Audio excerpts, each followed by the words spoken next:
మాతృదేవోభవ. వేలున్ వేలగునేండ్లు కాలగతి నైవేద్యముగా సాగని నీలాలింపులు నిష్కళంకమగుని నిత్యానురాగములు ఏ వేళన్ వన్యదరుంగబోవుగద నిర్వేదము భేదింపగా చాలును తల్లి ప్రేమ చాలును తల్లి ప్రేమ ఇతరాశల్లేవు ముమ్మాటికిన్.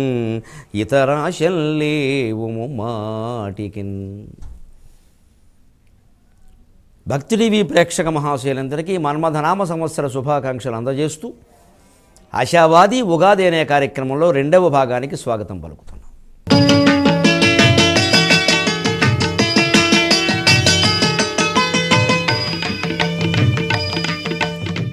ఉగాది నాడు 3 ప్రకారాలు ప్రధానం అని చెప్పుకున్నాం మనం. పచ్చడి, పద్యం, పంచాంగం. పచ్చడి విషయం నిన్న చెప్పుకున్నాం. పద్యాల్లో గొప్పదనం నిన్న చెప్పుకున్నాం, ఈవేళ చెప్పుకుంటాం. ఇక పంచాంగం. ఖచ్చితంగా ఉగాది నాడు పంచాంగం వినాలి అంటారు. అంతేకాదు ఇంకోటి కూడా దృష్టిలో పెట్టుకోవాలి. ఉగాది నాడు విని విషయాలు తెలుసుకుని ఆ ప్రకారం ఏడాదంతా నడవాలి తప్ప రోజు చూడకూడదు. ఈ రోజు చూడడం అంటే నిశ్చిత దినమే. చాలా తప్పది. ఇవాళ అందరికీ పట్టుకున్న విషయం అది. కాస్త ఈ కండువాత మేము కనపడితే చాలు. ఇంకా ఏమండి మీ ఇంటికి వద్దాం అనుకుంటున్నామండి. ఎందుకయ్యా అంటే నాకు ఈ మధ్య కొంచెం బాగుంటలేదండి. ఎందుకు బాగుంటుంది? సిగరెట్ కాల్చేవాడు అడిగిన మాట ఇది. అంతకుముందే రోడ్డు పక్క సిగరెట్ కాల్చి వచ్చాడు నా దగ్గరికి. నేను చూశాను. నేను ఒక చోట నేను కూర్చుంటే ఓ పెద్ద ఇంత లావు ఉన్నాడు. తొడలు లావు, మెడలు లావు, సర్వము లావే, బుద్ధి తప్ప. ఇంత లావు ఎలా భరిస్తున్నాడని నేను అనుకుంటూ ఉండగా నేను చూసిన దృశ్యం ఏంటంటే రోడ్డు పక్క నిలబడి సిగరెట్ కాలుస్తున్నాడు. సరే మనకెందుకు వదిలేసాం. కానీ ఆయన వచ్చారు, మిమ్మల్ని ఎక్కడో చూసినట్టుగా ఉందండి. నయం ఏదో బస్ స్టాండ్లో చూసుంటాడు. ఇవన్నీ పడాల్సిందే. సరే నాయన భక్తి టీవీలో చూసుంటావులే నాయన, అంతకంటే ఉన్నాను. అప్పుడు ఒకసారి మీ ఇంటికి రావాలండి. ఇప్పుడు ఇంత లావు వాడు నా ఇంటికి వచ్చి ఇప్పుడు ద్వారం పట్టదు. ఎందుకంటే కొంచెం బాగుంటుంది. ఎందుకు బాగుంటుందండి? సిగరెట్ కాల్చాక ఆలోచించండి. మనం ఏం చేస్తాం? ఏ వ్యసనాలు మానుకోరు, ఏ తిళ్ళు మార్చుకోరు, ఏ బుద్ధి మార్చుకోరు. మేము మీ జాతకాలు మార్చేయాలి, పూజలు చేయించేసేసి. అందుకే వ్యాపారస్తులు తయారయ్యారు. అందుకే పంచాంగ శ్రవణం ఉగాది నాడు వినాలి అనేది ఎంత నిజమో ఇక మిగిలిన సంవత్సరం అంతా దాని జోలికి పోకూడదనేది కూడా అంతే నిజం. విన్నాం కదా, ఆదాయం, వ్యయం, రాజపూజ్యం, అవమానం తెలిసే కదా. స్థూలంగా మన జాతకం ఎలా ఉంటుందో తెలిసిపోయింది కదా. ఒకవేళ ఏదైనా మధ్యలో ఏదైనా దశ మారేది ఉంటే 6 నెలలకో 7 నెలలకో మారుతుంది. రోజు ఏం మారదుగా. ఇక రోజు కంగారు ఎందుకండి?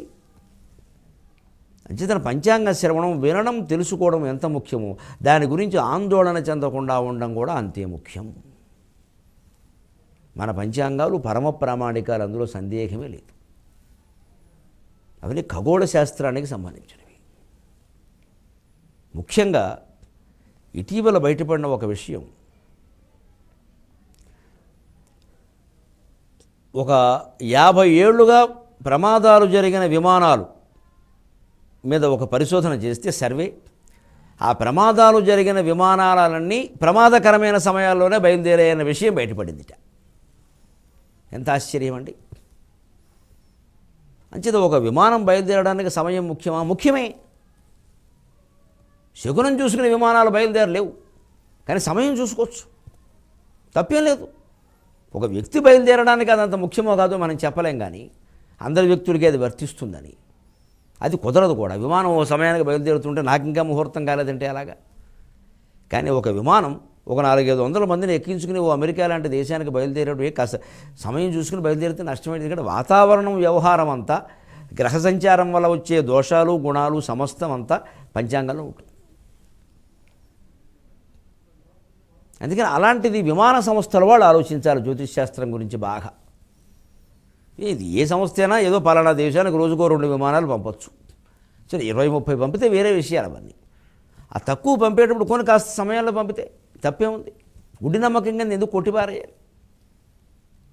అలా శాస్త్రాన్ని సామూహికంగా, భౌగోళికంగా, ఖగోళపరంగా చక్కగా ఉపయోగించుకోవచ్చు. జ్యోతిష్ శాస్త్రం ఎటువంటి అనుమానము లేదు. జ్యోతిష్ శాస్త్రం ఒక శాస్త్రం. దాన్ని వ్యక్తిగత జాతకాల్లోకి లాగేసరికి ఏమవుతుందంటే అందరికీ అన్నీ జరగవు. ఎందుకంటే ఈ అనంతమైనటువంటి ఈ కాలచక్రంలో అస్మిన్ మహామోహమయే కటాహే రాత్రి సూర్యేందున రాత్రి దివేంధనేన మాస తుదర్వీ పరిఘట్టనేన భూతానికాల పచతీతి సత్యం అని మహాభారతం అరణ్యపర్వం యక్షప్రశ్నలో చెప్పినట్టుగా ఒక పెద్ద గాడిపొయ్యి మీద కాలం అనేటువంటి పురుషుడు సూర్యుడు అగ్ని మొదలైనటువంటి గాడిపొయ్యి మీద పెట్టి ఈ జీవులందరినీ పులుసులో ముక్కలు చేసి మొత్తం సాంబారు గంగాళంలో పారేసి గరిటె పెట్టి రోజులు వారాలు నెలలు సంవత్సరాలు ఋతువులు అనేటువంటి గరిటె పెట్టి తిప్పి పారేస్తూ ఉంటే ఇందులో ఎవడి జాతకం ఎవడు చెప్తాడండి? ఈ మహాప్రవాహంలో ఉన్నాం మనం. దాని ప్రకారం నడిచిపోతుంది. మనం ఏదో కంగారుపడి ఇక్కడ మార్చేద్దామని చూసినా అది సాధ్యంగా అది వెనక్కి తిరిగి తిప్పేస్తామా? పురుషులో గరిటిట్టు ఒకళ్ళ తిప్పేస్తూ ఉంటే ముక్కెలా వచ్చేస్తుందా? ఇది గ్రహిస్తే ఆందోళన తగ్గిపోతుంది. కష్టాలు ఎప్పుడు తీర్చినంత మాత్రాన పోవు, మళ్ళీ ఇంకోటి వస్తుంది. భయపడితే అసలు పోవు, ఇంకాస్త పెరుగుతుంది.